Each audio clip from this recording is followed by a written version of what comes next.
नमस्कार, आप देख रहे हैं आज तक। मैं हूं आपके साथ रोहित सरदाना। शाम के 5 बज चुके हैं और वक्त हो गया है दिन की सबसे बड़ी बहस का, यानी कि दंगल का।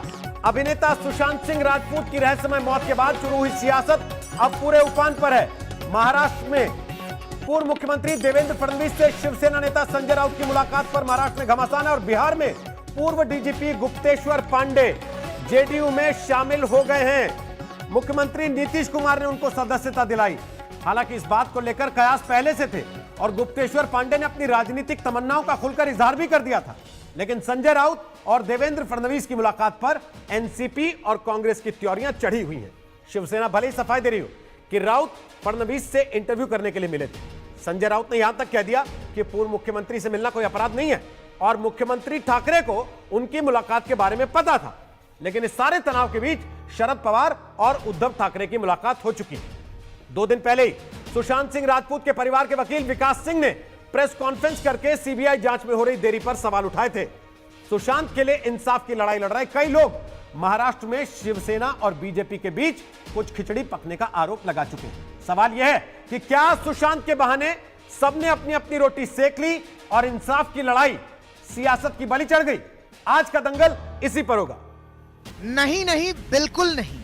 किसने कहा कि आप दोनों दुश्मन हैं?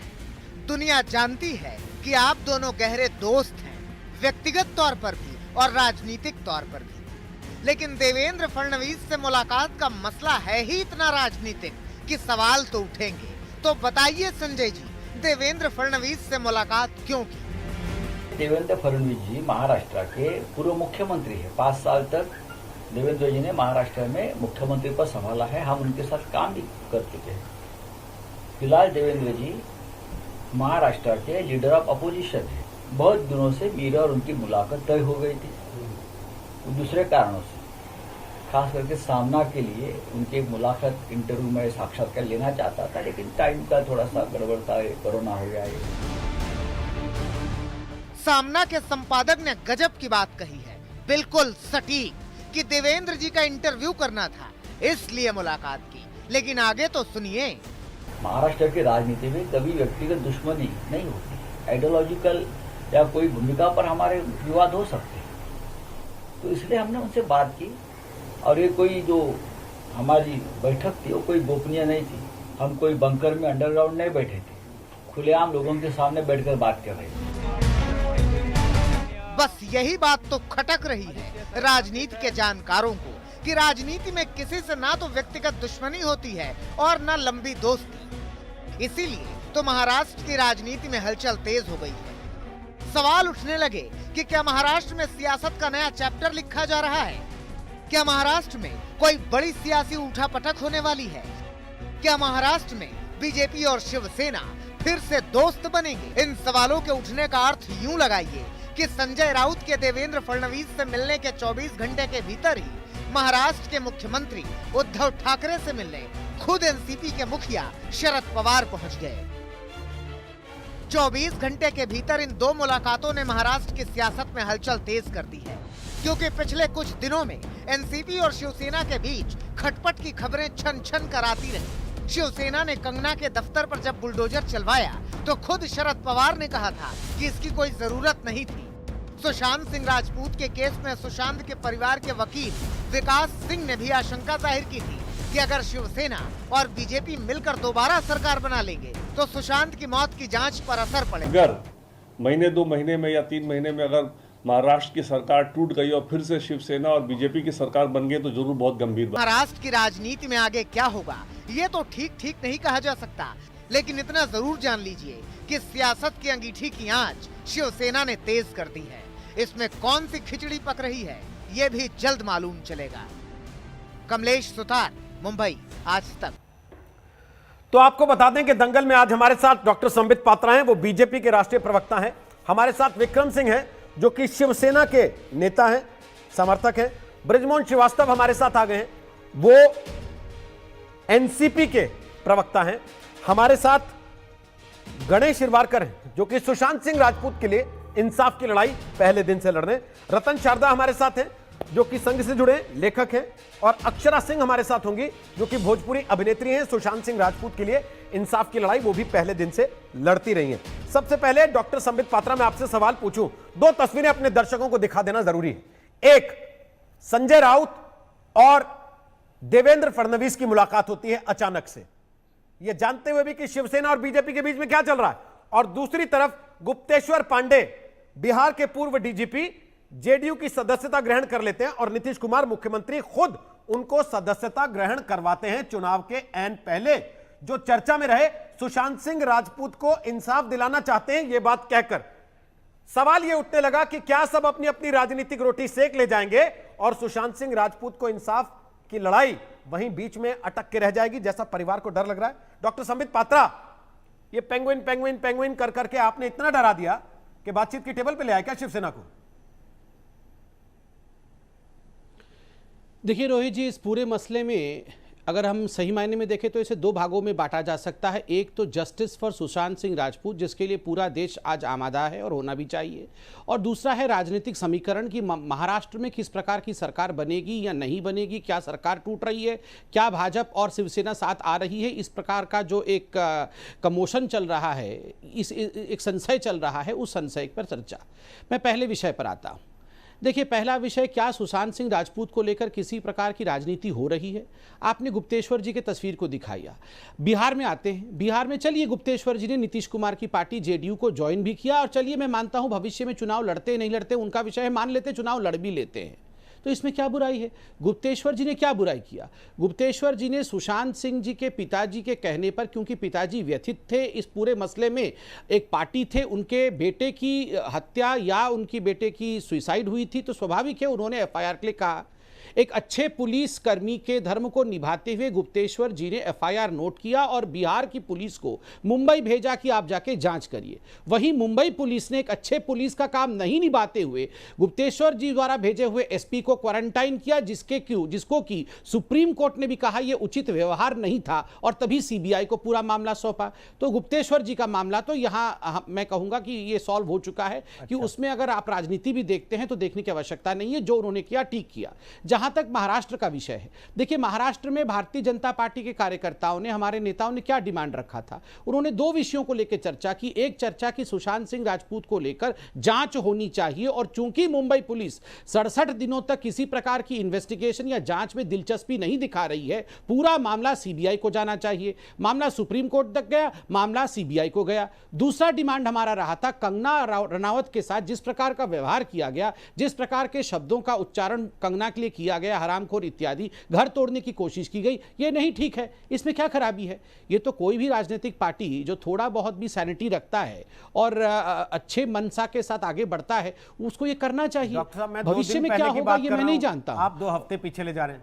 2 दिन पहले विकास सिंह ने कहा कल को इनकी सरकार टूट गई तो हमारा क्या होगा, और अगले ही दिन संजय राउत और देवेंद्र फडणवीस की मुलाकात हो जाती है। वो संजय राउत जो पानी पी कर कोस रहे थे देवेंद्र फडणवीस को और महाराष्ट्र बीजेपी को और बीजेपी को और केंद्र सरकार को, वो कहते हैं कि नहीं, राजनीति में महाराष्ट्र की कोई दुश्मन थोड़ी ना होता, और ये तो पूर्व मुख्यमंत्री हैं, इनसे क्यों नहीं मिल सकते हम? इनसे मिलने में कोई अपराध थोड़ी ना है। आपको याद होगा सर, जब शरद पवार से मिल रहे थे आपका साथ छोड़ने के पहले, तब भी उन्होंने यही कहा था कि अरे शरद पवार इतने बड़े नेता हैं महाराष्ट्र की राजनीति के, उनसे मिलना कोई अपराध थोड़ी ना। तो हम वही पढ़ें जो तब पढ़ रहे थे, या उन्होंने जो पढ़ाया था हमें? देखिए रोहित जी, आशंकाओं के आधार पर मैं कुछ टिप्पणी करूं ये बिल्कुल उचित नहीं होगा, क्योंकि दोनों ही नेता, आशंका तो हमें है, संजय राउत जी, उम्मीद होगी।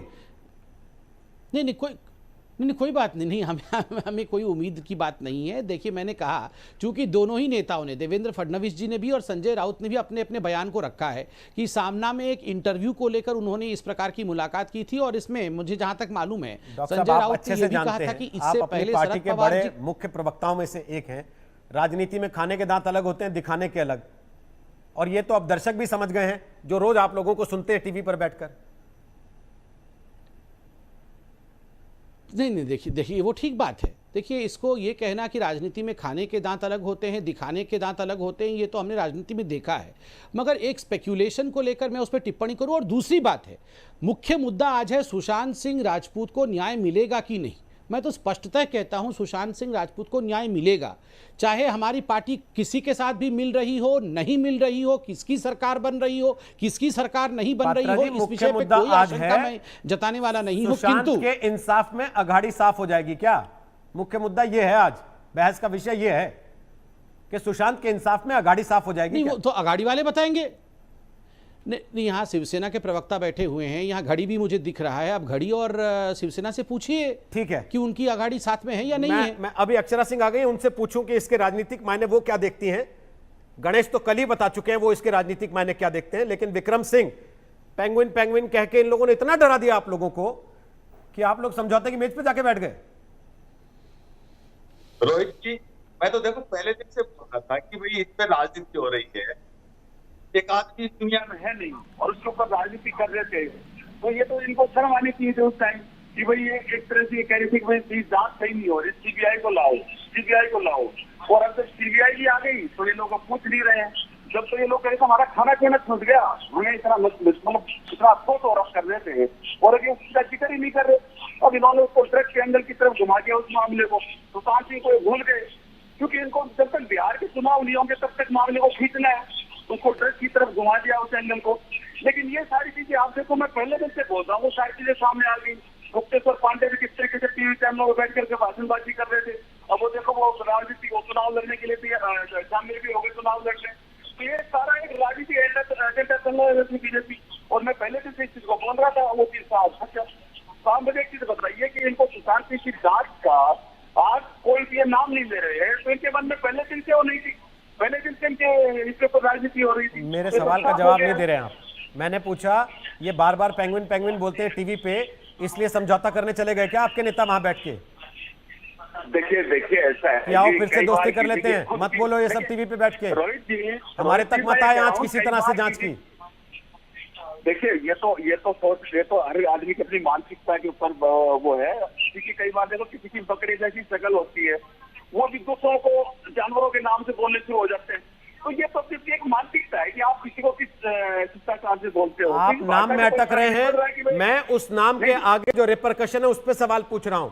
क्या वो बोलने की वजह से शिवसेना दबाव में है कि ये बार बार आपके ऊपर इशारा करते हैं, आपके नेताओं के ऊपर इशारा करते हैं, इसलिए आप लोग तनाव में हैं और मिल रहे हैं, जाके बात कर रहे हैं, समझौता करना चाहते हैं? शिवसेना क्यों दबाव आएगी? शिवसेना दबाव में तब आती है कि मुंबई पुलिस झूठी भी गलती, महाराष्ट्र सरकार झूठी भी गलती। अब मुझे बताइए सीबीआई ने क्या बता दिया इतने दिन से? अच्छा, तो मुझे ये बताइए, जब विकास सिंह ने आके प्रेस कॉन्फ्रेंस किया कि इनकी सरकार गिर जाएगी तो हम क्या करेंगे, उसी दिन अचानक संजय राउत को लगा कि अरे मुझे देवेंद्र फडणवीस का इंटरव्यू करना था, आज ही कर लेता हूं। ये तो जिस दिन सरकार बनी थी तब ये करे लोग, सब कह रहे हैं कि भाई सरकार गिरेगी, ये तो 1 महीने नहीं चलेगी, ये तो 2 दिन नहीं चलेगी, तो पहले दिन से कह रहे थे, काट रहे। देखो करने की कोई बात, के लोग आने की जो कोशिश कर रहे हैं ना वो सब फेल है, और ये अपनी चीजों में इनको तो लग रहा है कि भाई हम सफल हो जाएंगे सरकार को बदनाम करके, कुछ भी करके, वो सब ऐसा कुछ हुआ नहीं। तो अब मौके ढूंढते हैं कि भाई किस तरीके से सरकार को बदनाम करे, वही सब चल रहा था और अपनी राजनीति कर रहे थे सुशांत सिंह के ऊपर। संजय जी चाय पे चर्चा करने गए थे, संजय जी चाय पे चर्चा करने गए। एक पत्रकार होने के, आप भी तो एक पत्रकार होने के नाते आदमी किसी से मिलता है। अरे सर मैं पत्रकार हूं, लेकिन मैं सरकारें बनाता बिगाड़ता नहीं हूं ना, मैं गठबंधन बनाता और तोड़ता नहीं हूं। संजय राउत का अनुभव है हमारा, हमने देखा है जब शरद पवार से चाय पी रहे थे उसके बाद गठबंधन टूट गया था शिवसेना बीजेपी का। आप मुझे ये बताइए, तब भी यही कहते थे बाहर आके कि अरे शरद पवार जी से राजनीतिक सलाह लेना गलत है क्या, इतने बड़े नेता है महाराष्ट्र के, तब भी तो वो यही कहते थे।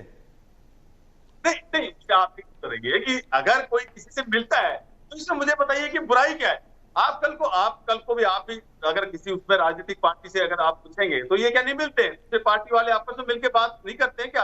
भाई एनडीए में भी बहुत से दल हैं, क्या आपस में मिलते नहीं है क्या? सर आपस में दलों का मिलना और दो परस्पर विरोधी दलों का मिलना और भी चीजों में आप भी जानते हैं विक्रम जी उसका मतलब क्या होता है, लेकिन अब आपकी मजबूरी है, आपको पर्दा डालना है, तो मैं उसमें आपको ज्यादा परेशान नहीं करूंगा क्योंकि मैं देख पा रहा हूं उस परेशानी को और महसूस भी कर पा रहा हूं कि कर रहे हैं संजय राउत, भुगतना पड़ रहा आपको यहां बैठ के। अगर और भी बात होती है, किसी से मुलाकात करने का मतलब ये नहीं निकाला जाए इसमें सरकार के ऊपर कोई आचार्य या सरकार ठीक है, चलिए ये आपने अच्छी बात कही। अब फटाफट बृजमोहन जी आपसे कमेंट लेना चाहता हूं जल्दी से, एनसीपी तनाव में है इस बात को लेके, और अगर नहीं है तो फिर शरद पवार साहब को सफाई क्यों देनी पड़ी जाके उद्धव ठाकरे को, कि यार संजय राउत तो इंटरव्यू करने गए थे जी, ऐसा कुछ नहीं था।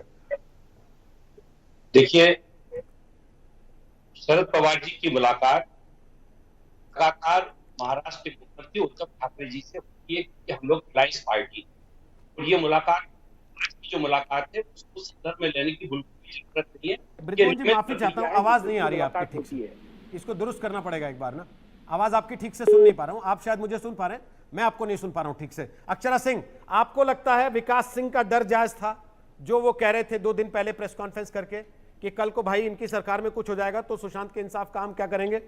क्या आपको लग रहा है कि सुशांत के इंसाफ पर जिसको अपनी जो रोटी सेकनी थी वो सेक ले जा रहा है और लड़ाई वहीं की वहीं खड़ी है?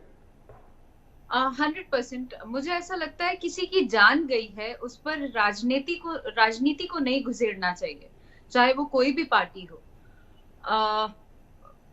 सुशांत सिंह की मौत जिस तरीके से हुई है ये पूरा देश भर जानता है, और इस पर इस तरीके की चीजें होनी मेरे ख्याल से अच्छी बात नहीं।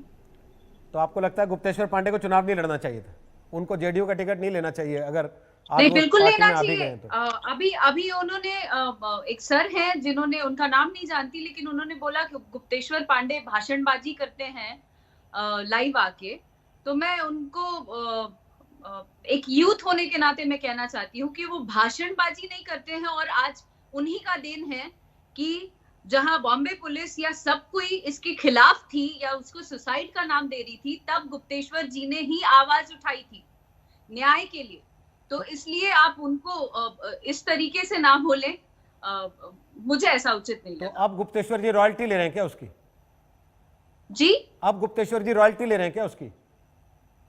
जी, वो रॉयल्टी ले रहे हैं नहीं ले रहे हैं उस पे मैं टिप्पणी नहीं करना चाहूंगी। हो सकता है कि उनका पहले से कुछ ये होगा, प्लानिंग होगी उनकी। तो क्या आपको लगता है उनकी पहले से पॉलिटिकल एस्पिरेशंस थी सुशांत सिंह राजपूत के मामले में? उन्होंने अपनी उन पॉलिटिकल एस्पिरेशंस को और पानी खाद देके सींच लिया सुशांत के नाम पर? जी नहीं sir, I don't think so sir, क्योंकि ये बिहार का बेटा खोया है, और मुझे लगता है कि जितनी पीड़ा हम सबों को है, गुप्तेश्वर पांडे जी को भी उतनी ही पीड़ा है। चाहे बिहार का एक एक आदमी इस वक्त, हर कोई न्याय की मांग कर रहा है just because of that emotion. Ganesh Hirwarkar, आप कल डर जता रहे थे, आप कल डर जता रहे थे जिस बात का, आपको लगता है वही सब हो रहा है जिसका आपको डर था? 100% वही हो रहा है। जिस दिन ये केस हुआ उसके बाद से थोड़े जैसे जैसे मीडिया में लोगों ने ये आवाज उठाई है, इन लोगों ने डे 1 से पूरी की पूरी प्लानिंग थी। एक बात बताइए, सुब्रमण्यम स्वामी गए, फिर केस बना, फिर आवाज उठी, फिर उसके बाद आवाज उठाने के बाद जब शिवसेना का पूरा चिट्ठा इन्होंने पूरा का पूरा बर्बाद कर दिया शिवसेना को। जब ये बाद में मीटिंग हुई, कंगना रनावत के ऊपर वो अटैक होता है, फिर कंगना रनावत अचानक गायब हो जाती है। फिर ये होता है कल पिछले 24 घंटे में, जैसे मैंने अनाउंस किया था भूख हड़ताल का, मीडिया मेरे सपोर्ट में नहीं है, क्योंकि ऑब्वियसली मीडिया टीआरपी की तरफ जाएगी। जो दीपिका पादुकोण टीआरपी दे सकती हो, मैं नहीं दे सकता। शिवसेना साथ में नहीं है, क्योंकि ऑब्वियसली पहले से अपोजिट में है। बीजेपी अभी उनसे मिल रही है, कौन करेगा? ये 100% केस दबने के आसार दिख रहे हैं। और जो आप एक और बात बताता हूँ रोहित जी, जो लोग ये बॉलीवुड वाले जो पकड़े जा रहे हैं ना, सारे के सारे आप उसके अकाउंट में जाके देखिए, उनका बैकग्राउंड देखिए, सारे कांग्रेस के सपोर्टर है। ये टारगेट किया जा रहा है हर एक उस इंसान को, पूरे के पूरे बदला निकाला जा रहा है पुराना। सारे के सारे कांग्रेस के सपोर्टर, एक भी बीजेपी सपोर्टर आर्टिस्ट नहीं आया उसमें, नाम उसका नहीं गया, कोई भी इंट्रोगेशन नहीं की सीबीआई ने किसी के साथ, कोई मारा पीटी नहीं, थर्ड डिग्री नहीं दिया गया। वरना इसीलिए तो कह रहा हूँ मैं, कल ही कहा था ये हो चुका है केस सॉल्व, सबूत दे चुकी है सीबीआई, बता चुकी है बीजेपी को कि ये है नाम, ये है सब कुछ। आप शिवसेना से बात करिए क्या करना है, सब कुछ फाइनल हो चुका है कि केस किस तरह से दबाना है। ये डिसाइड हो चुका है कि अब आर्टिस्ट की तरफ लेके जाओ, क्योंकि बॉलीवुड के पास बहुत बड़ी पब्लिसिटी होती है, लोग वहां डाइवर्ट हो जाएंगे, कुछ दिन बाद डाइवर्ट करके खत्म हो जाएगा केस। क्योंकि इंसान अभी कोरोना की वजह से लॉकडाउन में लोग अपनी वैसे ही परेशानी में है, किसी और जगह से लेके इसको टर्न कर देते हैं, बंद कर देते हैं। उनका विश्वास हिल गया है, पहले दिन से ही आप पे भरोसा जता रहे थे कि आप ही लोग इंसाफ दिलाएंगे। आज ये कह रहे हैं कि आपने सीबीआई के जरिए एक प्रेशर क्रिएट कर लिया है, क्योंकि सीबीआई के हाथ में कुछ चीजें हैं जिनके आधार पर आप शिवसेना को ब्लैकमेल कर रहे हैं। बोलिए संबित पात्रा जी, फिर ब्रिजमोहन जी आ गए, उनकी आवाज सुनाई देगी अब की बार, बोलिए। देखिए, पहली बात, एक बात तो यहाँ 6 के 6 लोग जो बैठे वो आज मान गए हैं। वो मान गए हैं कि शिवसेना के पास ऐसा कुछ है जिसको शिवसेना छुपाना चाहती है। जहाँ तक सुशांत सिंह राजपूत मर्डर केस है और जहाँ तक ड्रग एंगल है, ये तो हर कोई मान गया है। तथ्य नंबर 1। तथ्य नंबर 2, क्या भारतीय जनता पार्टी शिवसेना का ब्लैकमेल कर रही है कि आपको हम एक्सपोज कर देंगे वरना आप सरकार छोड़ो? मैं बिल्कुल इस बात से सहमत नहीं हूं। देखिए, पहली बात है वो क्या चीज़ है। हमें अगर शिवसेना को शुरू से ही एक्सपोज करना था तो हम पब्लिक में लेके क्यों आते? इन विषयों को पीछे से भी बात कर सकते थे। विषयों को पब्लिक में लाना, उसे एक्सपोज करना, हम चाहते हैं कि एक लॉजिकल कंक्लूजन तक हम पहुंचे और बिल्कुल सुशांत को न्याय मिले। नंबर 1। नंबर 2, कुछ लोगों की आकांक्षा है। अभी मैंने गणेश जी को सुना, गणेश जी ने कहा, गणेश जी, मैं कंप्लीट कर लूं प्लीज, आपसे निवेदन करता हूं। गणेश जी ने कहा कि शायद सीबीआई ने पूरी जांच भी सुपुर्द कर दिया है, जांच में कहा गया है कि ऐसा ऐसा मामला है, आप देख लो क्या करना है। मुझे लगता है इस प्रकार से सीबीआई काम नहीं करती है। और एक उदाहरण देके अंत कर रहा हूं अपनी बात को। अगर सीबीआई परसों रिपोर्ट सौंप दे तो आप कहिएगा बहुत जल्दी हो गया। आप इन द सेंस, बहुत सारे लोग ऐसे हैं जो कहेंगे बहुत जल्दी हो गया है, ये तो सीबीआई बिल्कुल जांच ठीक से की नहीं है और जांच किए बिना ही रिपोर्ट सौंप दे रही है। अगर सीबीआई ठीक से जांच करती है तो ये लोग कहते हैं ये तो ब्लैकमेलिंग किया जा रहा है, बहुत दिन इंतजार कर रही है सीबीआई ताकि कुछ इसका रॉयल्टी लिया जाए। देखिए, इस प्रकार नहीं होता है। इतने बड़े केस में अपने तरीके से काम होता है। और दूसरी बात, ड्रग एंगल इस पूरे केस में है। कोई जबरन ड्रग एंगल निकाल के लाया नहीं गया है लोगों का मन भटकाने के लिए। इस केस के ऊपर से शुरू से ही इस केस में रिया चक्रवर्ती से लेकर अब तक इसमें ड्रग एंगल है और ड्रग एक महत्वपूर्ण विषय है जिसका खुलासा होना चाहिए। इसमें राजनीति कैसी है? बोलिए गणेश, बोलिए। फिर अक्षरा जी आपके पास आ रहा हूं। बोलिए गणेश। एक बात बताइए, मैं आपको सब कुछ प्रूफ करता हूँ। इंट्रोगेशन किसी का नहीं हुआ। जो लोग मर्डर स्पॉट पे है, जो इतना बड़ा केस बन चुका है, पूरी दुनिया इन्वॉल्व हो चुकी है, उनका इंट्रोगेशन नहीं हुआ। 3rd डिग्री उनके ऊपर नहीं हुआ। कोई प्रॉपर लाइव डिटेक्टर टेस्ट नहीं हुआ। सिर्फ रिया चक्रवर्ती को अंदर डाल के हो गया केस, जो वहां मर्डर स्पॉट पे अवेलेबल भी नहीं थी। ये सारी चीजें जो ऐसी है कि सिर्फ और सिर्फ वहां से निकालने के लिए। और सीबीआई का भी कोई एक्शन क्यों नहीं दिख रही है? मैं जानता हूं सीबीआई के कुछ प्रोटोकॉल्स होते हैं, उनको इन्फॉर्म करना जरूरी नहीं है, वो सिर्फ लास्ट में प्रेस कॉन्फ्रेंस करके सब रिवील करती है। लेकिन ये केस इतना बड़ा है, क्या नहीं करना चाहिए सपोर्ट? क्या नहीं रिवील करना चाहिए? एटलीस्ट हम क्या कर रहे हैं, क्या नहीं कर रहे। अचानक ये एनसीबी पे चला गया मामला, सीबीआई स्टॉप हो चुकी है, क्यों? और ये मैं नहीं कह रहा हूँ, पूरी दुनिया की जनता कह रही है ये केस का एंगल। आप अगर सोच रहे हो छुप जाएगा केस, नहीं छुपने वाला है केस। ठीक है, एक चीज चिल्लाती रहे। अब मैं अक्षरा जी जाने वाली हैं। अक्षरा जी फटाफट एक कमेंट लूं, फिर रतन शारदा और बृजमोहन जी से कमेंट लूंगा। अक्षरा जी, आपको अविश्वास हो रहा है इस पूरी परिस्थिति को देख के? आपके मन में सवाल आ रहे हैं कि नहीं अब तो मामला फंस गया और वाकई बिहार चुनाव के लिए था? जी नहीं, बिल्कुल नहीं, मुझे ऐसा नहीं लगता है। मैं एक दर्शक के रूप में आपको बता दूं कि मुझे बहुत फेयर लग रहा है सब कुछ। मुंबई पुलिस, महाराष्ट्र पुलिस या महाराष्ट्र सरकार तब कहां थी? तब उन लोगों ने क्यों नहीं कोऑपरेट किया? जब एकदम मामला एकदम हाइट पे था, तभी उन लोगों को सीरियस वर्क करना चाहिए था इसके पीछे। और अभी जो चीजें, जो गुत्थियां एक दूसरे में परत दर परत उतरती जा रही हैं, वो सब एक दूसरे से कनेक्टेड हैं। चाहे वो ड्रग्स है, चाहे वो सुशांत मैटर है, चाहे वो कंगना है, या जो भी। सो इस चीज को मैं पॉलिटिकली नहीं लेती हूँ और ना मैं उस पर कोई टिप्पणी करना चाहूंगी। लेकिन पॉलिटिक्स तो हो रही है ना उसमें, और सब अपना अपना लाभ कमा रहे हैं। पॉलिटिक्स जिसको लाभ नहीं हो रहा वो सुशांत का परिवार है। दबाया जा रहा था। पॉलिटिक्स तब हो रही थी सर जब इस चीज को दबाया जा रहा था। जब उसके नाम पे कमाया जाए तो पॉलिटिक्स नहीं है। जी, जब उसके नाम पे कमा लिया जाए तो पॉलिटिक्स नहीं है। किसने कमाया सर? अभी तो मैंने उदाहरण दिया आपको। वो उनका पर्सनल लुकआउट है कि वो पॉलिटिक्स में जाना चाहते हैं कि नहीं जाना चाहते हैं। अगर जो आरोप लगा रहे हैं गणेश शिरवारकर, आवाज उठाई थी अक्षरा जी, अगर आज जो गणेश शिरवारकर आरोप लगा रहे हैं कि शिवसेना और बीजेपी के बीच कुछ पकड़ा है क्योंकि शिवसेना के खिलाफ इनको कुछ मिल गया है, तब आप क्या कहिएगा? मैं ये कहना चाहती हूँ कि एक आदमी की जान चली गई है, वहां पे शिवसेना और वहां पे कांग्रेस और वहां पे बीजेपी ये लाने की आवश्यकता है क्या? फिलहाल किसी परिवार ने एक बच्चे को खो दिया है। क्या आपके घर का बेटा होता तो क्या आप उसी समय ये राजनीति लेके आते उन चीजों में? I don't think so. Akshara ji, आप भी सुशांत के लिए इंसाफ की लड़ाई लड़ रही हैं। ये गणेश शिरवारकर जो आज ऐसा महसूस कर रहे हैं, वो भी सुशांत के लिए इंसाफ की लड़ाई लड़ रहे हैं। मैं खुद भी पटना की लड़की हूँ, मैं बिहार की लड़की हूँ, मुझे बहुत तकलीफ है इस बात से। अक्षरा जी, कल को मेरे घर का बेटा अगर जाता तो मैं क्या करती? अक्षरा जी, ये गणेश, ये भी तो उसी सुशांत के लिए लड़ रहे हैं।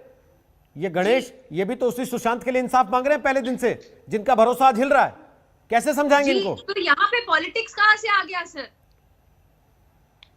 नहीं, अगर कांग्रेस के, अगर शिवसेना बीजेपी अंदर आई है तो इसी वजह से आई है कि इनको एक्सपोज करें। अब जब एक्सपोज हो चुके हैं, ये मिल चुके हैं, तो केस को दबाएंगे, ऑब्वियसली दबाएंगे 100%। जो मैं क्लियर कट प्रूफ कर दिया ना, जो आर्टिस्ट, ये बात जान ले आप, पूरा देश तो इस अरे वक्त मीडिया आपको मीडिया गुलाम लगता है, अटेंशन कोई कुछ नहीं दबा पाएगा, चाहे वो कोई भी पार्टी आप रहे। गलत बोल रही है। एक बात बताइए, मीडिया अटेंशन मिल नहीं रहा है सुशांत को, और कौन आवाज कौन उठाएगा? मीडिया अटेंशन मिल नहीं रहा है, बीजेपी शिवसेना को मिल रही है, केस कहा जा रहा है, और सीबीआई मिश्रा रिपोर्ट आ नहीं रही है, सीबीआई एक्शन नहीं ले रही है, तो क्या समझेगा कोई?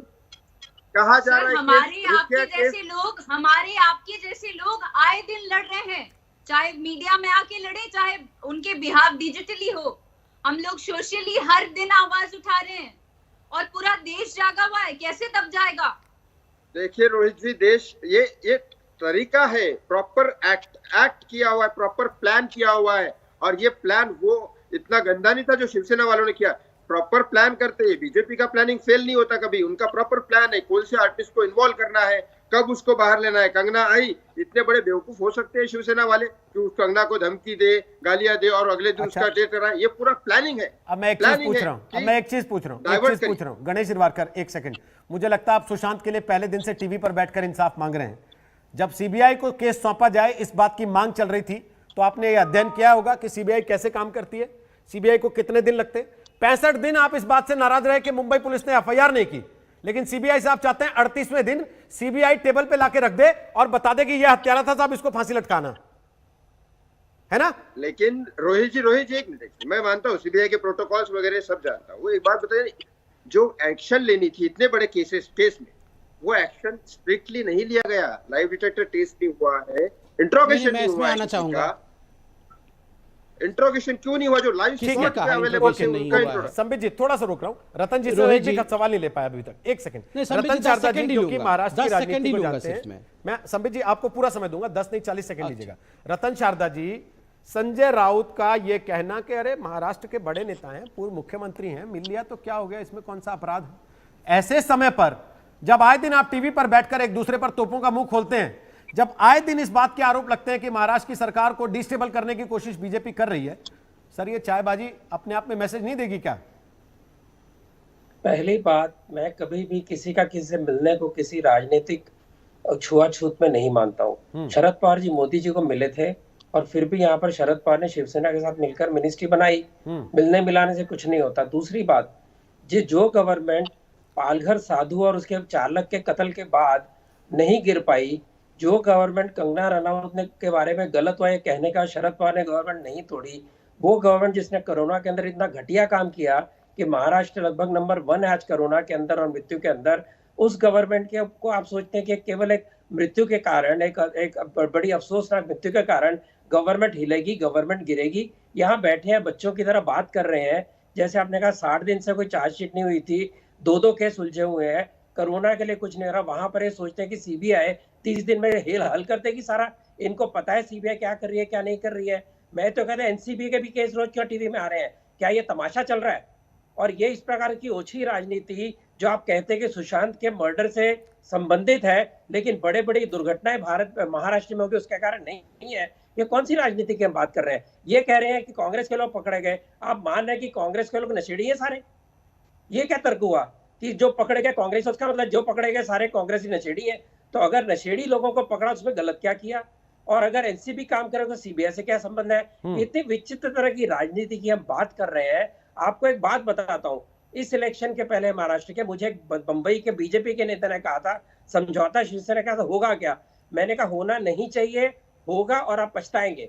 अभी एक गलती जो बीजेपी ने की दोबारा करेगी ऐसी मैं अपेक्षा नहीं करता हूँ, क्योंकि मैं एक वोटर के नाते कह सकता हूँ लेकिन शिवसेना ने आप जिन बातों जिस प्रकार पिछले कुछ महीने समझ रहे हैं शासन चलाया है उसका बहुत बड़ा भुगतान करेंगे। आप जिन बातों को अभी बचकानी समझ रहे हैं, आप अगर 3-4 महीना पीछे चले जाइए, जब सुशांत सिंह राजपूत की मृत्यु हुई थी रहस्यमय हालात में, तब जिस तरह की बातें होती थी उनको बचकाना समझा जाता था।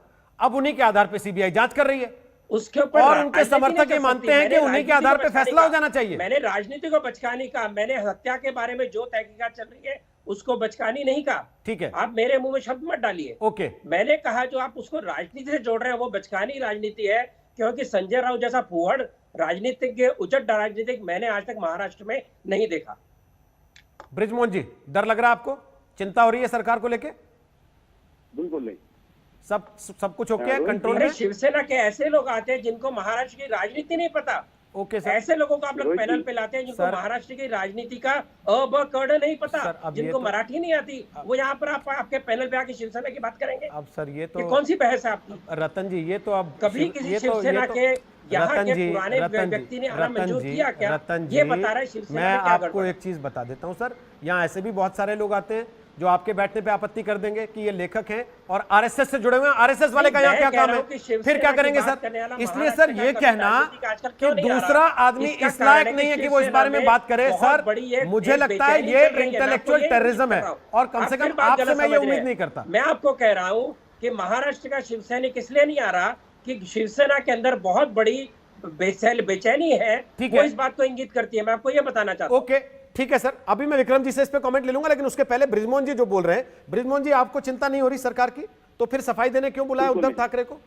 उद्धव ठाकरे से क्यों मिले शरद पवार जी अचानक? देखिए, ये बिल्कुल ये नियमित मीटिंग होती है जो तीनों पार्टियों के नेता लगातार एक दूसरे के संपर्क में रहते हैं। अच्छा। और उसकी मुलाकात होती है, उसी मुलाकात का हिस्सा है। इसमें आप अलग किसी और एंगल से उसको देखने की जरूरत नहीं है। जहाँ तक बात अभी, क्योंकि बहुत सारे लोगों ने बहुत सारी बातें बोल दी है, मेरे पास इतना समय भी नहीं, आप इतना मुझे समय भी नहीं देंगे मैं सुन रहा हूँ आपका जवाब दे पाऊँ। लेकिन मैं आपसे ये कहना चाहता हूँ कि इसको आपको देखना होगा बिहार के चुनाव से, सुशांत सिंह जी की मृत्यु से, और उसके कारण जो एक मुद्दा, क्योंकि बिहार में इत्तेफाक की बात ऐसी है कि वहाँ पे इतनी राजनीतिक अव्यवस्था है, वहाँ का जो राजनीतिक प्रबंधन है वो इतना बुरा है, नीतीश कुमार जी के खिलाफ इतना तगड़ा माहौल है कि उसको बचाने के लिए आज वहाँ की जो राजनीतिक दल है उनकी पहली जरूरत ये है कि वो किसी भी प्रकार से इस मुद्दे को जिंदा रखें। और यही आप देखिए कि अचानक सुशांत सिंह फिर से सामने आ गए, सुशांत सिंह के ऊपर फिर बात होने लगी, अब ड्रग का मुद्दा पीछे जा रहा है। पिछले 24 घंटे से मैं देख रहा हूँ कि लगातार सुशांत पे बात कभी बंद नहीं हुई थी, सुशांत पे बात लगातार हो रही थी। ड्रग, आपके यहाँ पर भी लगातार ड्रग के ऊपर बात हो रही थी। जिस दिन दीपिका पादुकोण की पेशी होगी उस दिन दीपिका पादुकोण की पेशी की बात होगी ना सर, लेकिन इससे सुशांत की बात बंद नहीं हो जाती है। पर बात लगातार हो रही थी। बात खत्म हो गई, सुशांत सिंह के ऊपर फोकस कम हो गया था, ज्यादातर बात आने लगी थी मीडिया, ज्यादातर बात आने लगी थी ड्रग के ऊपर। मैं आपसे कहना चाहता हूँ कि इस पूरे मुद्दे पे जब हम बात करते हैं तो हमको ये देखना होगा कि जो जुड़े हुए लोग हैं इससे, आज उनके मन में शक पैदा क्यों हो रहा है। विकास सिंह जी जो लगातार इस मुद्दे को लेकर सुप्रीम कोर्ट में लड़ाई लड़ रहे थे उनके सुशांत सिंह के पिता की तरफ से, आज उनको ये शक क्यों हो रहा है? क्योंकि उनको शक इसलिए हो रहा है कि वो ये जान रहे हैं कि उनका उपयोग हो गया। भारतीय जनता पार्टी के नेताओं ने सुशांत सिंह की मृत्यु को एक मुद्दा बनाकर जो एक नरेशन पैदा किया था बिहार के चुनाव को लेकर, वो जान रहे हैं कि अब उसका अंत होने वाला है। पर उनको शक तो ये भी हो रहा है कि आपकी सरकार गिर जाएगी। उनको शक तो ये भी हो रहा है कि शिवसेना बीजेपी का गठबंधन हो जाएगा वापस। फिर ये आप उनका आधा शक जायज मानते हैं और आधा शक नाजायज मानते हैं। इस सरकार के गिरने का कोई कारण नहीं है। ये इस बात को अभी जितने प्रवक्ता बैठे सारे लोगों ने कहा है, भाजपा के चाहे वो प्रवक्ता हो चाहे शिवसेना। आप विकास सिंह का उदाहरण लाए तो मैंने आपको याद दिलाया कि विकास सिंह ने ही ये बात शुरू की थी। गणेश तो अगले दिन आए उसके। विकास सिंह को चिंता इस बात की है कि उनको न्याय नहीं मिलेगा। न्याय कौन देगी? केंद्र सरकार देगी उनकी न्याय। उनको तो मुंबई पुलिस पे विश्वास ही नहीं था। आप लोगों ने तो दे दिया था 15 मिनट में न्याय। एप्लीकेशन लगाई थी आप लोगों ने तो 15 मिनट में न्याय कर दिया था। वो सीबीआई नहीं, एफआईआर तक करना जरूरी नहीं समझा 65 दिन तक। फिर रोहित जी वो सीबीआई पे अविश्वास कर रहे हैं। सीबीआई किसकी है? सीबीआई केंद्र सरकार की इकाई है। उनके ऊपर उनको डाउट है, उनको ये विश्वास हो रहा है कि उनको न्याय नहीं मिलेगा। महाराष्ट्र सरकार पे या महाराष्ट्र सरकार की से रिलेटेड किसी एजेंसी पे उन्होंने उंगली नहीं उठाई है, उन्होंने उंगली उठाई है सीबीआई पे। फडणवीस जी को टिप्स देने गए थे इस बारे में या फिर लेने गए थे टिप्स उनसे? देखिए इस मुद्दे पे संजय राउत जी से पूछना ज्यादा बेहतर होगा, और वो एक पत्रकार है, उनकी एक भूमिका पत्रकार तो पूछ ही रहे हैं। आपने खुद कहा सरकार के तीनों घटक दल मिलते रहते हैं, आप लोगों ने भी पूछा ही होगा उनसे कि बताओ भाई क्या करने गए थे। तो उन्होंने पब्लिक भी बोला है। और एक बात बताइए, देवेंद्र फडणवीस जी की और संजय जी की जो मुलाकात हुई वो तो ओपन हुई है, और वो चाहते तो छुपके भी मिल सकते थे। ये इतनी खुली मुलाकात है कि इसमें कोई सर वो शरद पवार से भी बीजेपी से गठबंधन तोड़ने से पहले जब मिलके आए थे तो फोटो ट्वीट करवाई थी, अगर आपको याद हो तो। ताकि सार्वजनिक रहे। आप भी जानते हैं ये तस्वीरें या बातें सार्वजनिक कब और क्यों की जाती हैं। संजय राउत जी, आप जानते हैं ना इस बात को कि दबाव एक दूसरे पर बनाने की रणनीति क्या होती है, या मेरे को बताना पड़ेगा आपको? रोहित जी, संजय राउत जी लगातार पवार साहब से मिलने वाले राजनेता हैं, और रवि से नहीं, बहुत सालों से मिल रहे हैं। उनके घर पे जाके मुलाकात होती है, उनके ऑफिस में मुलाकात होती है। तो इसको किसी और एंगल से देखना मैं नहीं समझता, इसको किसी और एंगल से देखा जाना चाहिए। आप भी जानते हैं जब उन्होंने फोटो ट्वीट किया था बीजेपी से गठबंधन तोड़ने के पहले, तो उसके राजनीतिक मायने थे। इसलिए आज अगर आप ये कहते हैं कि एकदम खुले में मिल रहे हैं, तो हम पूछ रहे हैं क्या इसके भी राजनीतिक मायने हैं?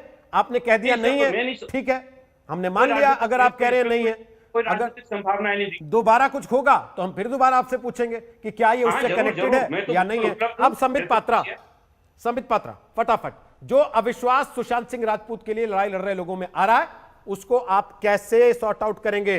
तब जबकि वो गुप्तेश्वर पांडे जो ये कहते हुए कि हम रॉबिनहुड हैं, वो टिकट लेने चले गए जेडीयू का। ठीक है, मैं अभी समझाता हूं। देखिए, पहली बात, यहां अभी मैंने एनसीपी के प्रवक्ता को सुना।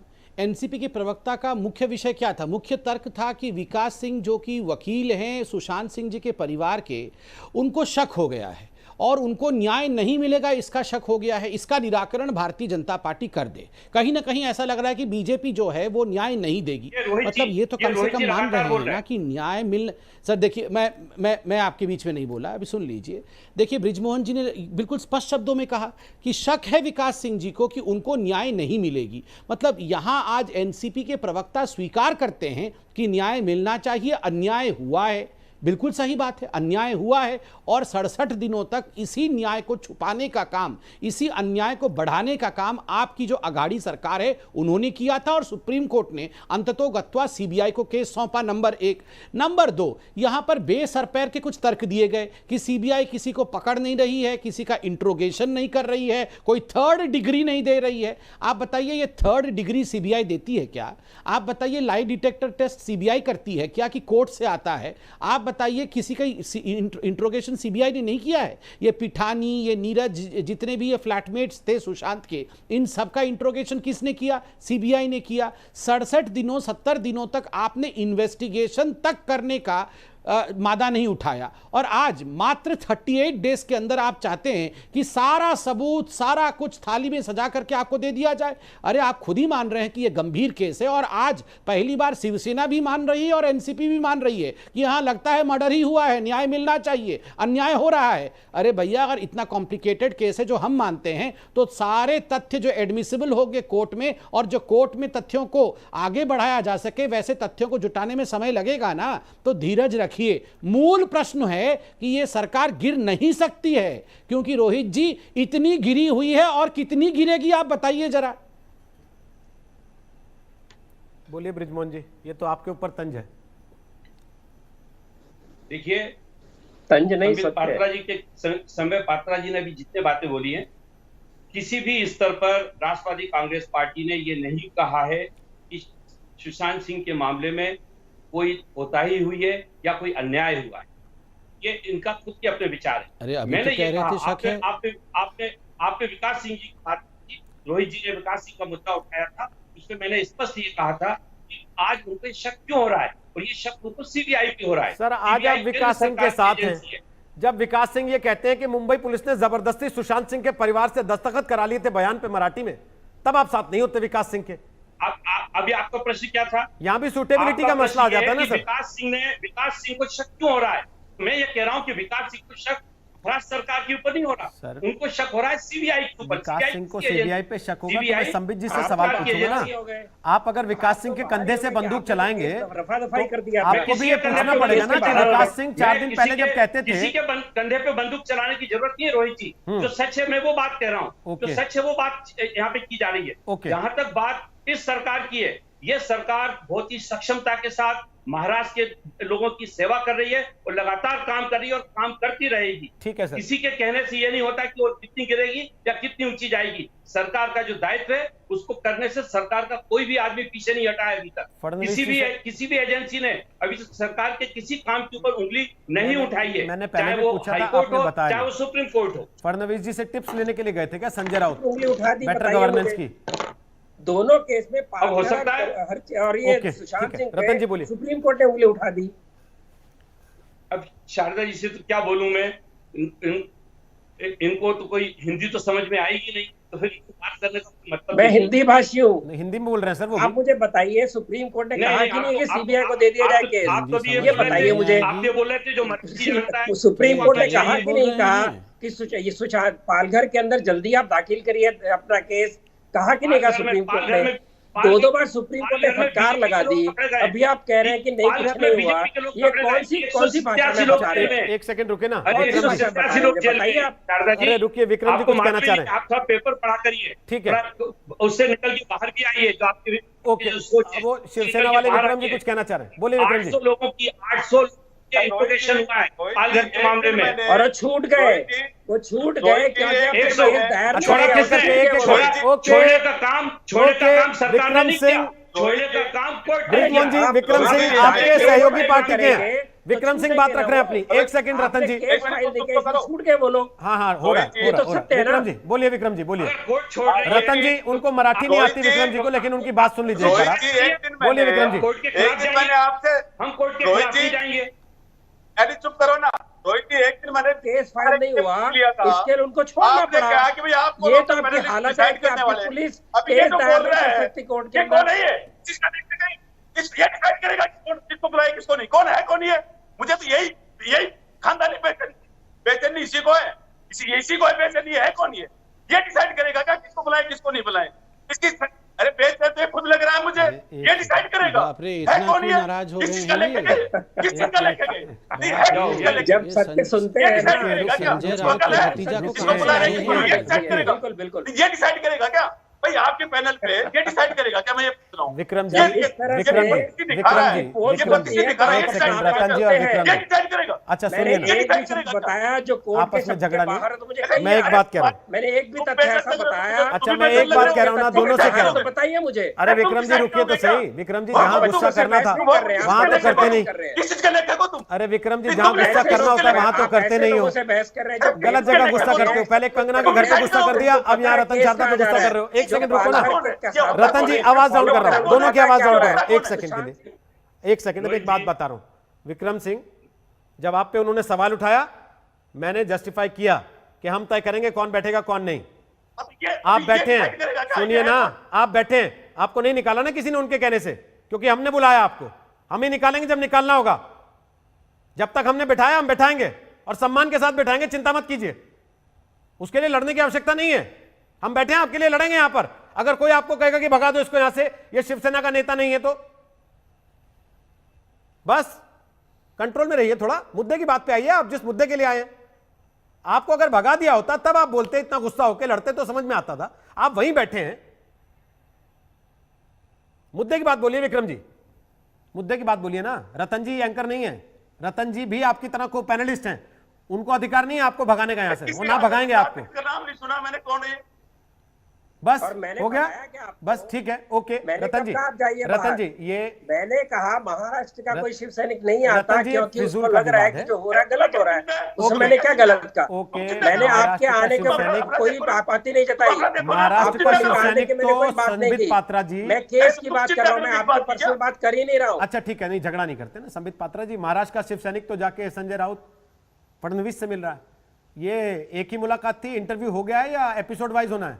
अभी और 2-4 इसके धारावाहिक बचे हैं। देखिए नहीं, देखिए पहली बात तो है, संजय राउत जाके देवेंद्र फडणवीस जी से मिले हैं, देवेंद्र फडणवीस जी आके संजय राउत से नहीं मिले हैं। और एक स्वाभाविक शिष्टाचार होता है जब एक राज्यसभा का सांसद, यहाँ बार बार पत्रकार कहा जा रहा है, राज्यसभा का सांसद और सामना का एडिटर जाके किसी से मिल रहा है, चलो मिल लिया, इंटरव्यू करना है इस विषय में बताया गया इसका। और बिल्कुल सही बात है, अगर किसी प्रकार का षड्यंत्र करना होता तो छुप के मिलते, पब्लिक व्यू में नहीं मिलते। दूसरी बात है, मैं भारतीय जनता पार्टी का राष्ट्रीय प्रवक्ता आज स्पष्ट रूप से कह रहा हूं, चाहे बिहार हो चाहे महाराष्ट्र हो, Bharatiya Janata party Sushant Singh Rajput murder case के गुत्थी को पूरी तरह सुलझाने के हक में है। कौन है? और लोग मुझे ट्वीट कर रहे हैं, आज तो पेंगुइन का नाम नहीं ले रहे हो। मैं तो कहता हूं, कहां छुपा के रखा है पेंगुइन को? बताओ कौन है वो पेंगुइन जिसको बचाने के लिए इतनी कवायद हो रही है? कम से कम ये तो मान रहे हैं ना बाकी सब लोग। शुरू हुई थी बहस, पेंगुइन पे खत्म हो गई। मैंने पूछा, यही था पहला सवाल कि पेंगुइन करते करते समझौते की टेबल पे ले आए क्या? तब आपने कहा नहीं, ऐसा कुछ नहीं है। बहरहाल हम भी यही चाहते हैं कि सुशांत सिंह राजपूत को इंसाफ मिले। उनके परिवार ने जो अपनी तकलीफ सामने रखी है उनको इंसाफ मिले। केवल उसके नाम पर राजनीतिक रोटियां सेक कर लोग आगे ना निकल जाएं। एक छोटा सा ब्रेक ले रहे हैं, आखिरी बार दंगल होगा, आप देख रहिएगा आज तक। नमस्कार, मैं हूं अंजना ओम कश्यप। हमें उम्मीद है ये वीडियो आपको पसंद आया होगा। लेटेस्ट खबरों के लिए यूं ही देखते रहिए आज तक, और इस वीडियो के पसंद आने पर लाइक, शेयर एंड सब्सक्राइब करना ना भूलें।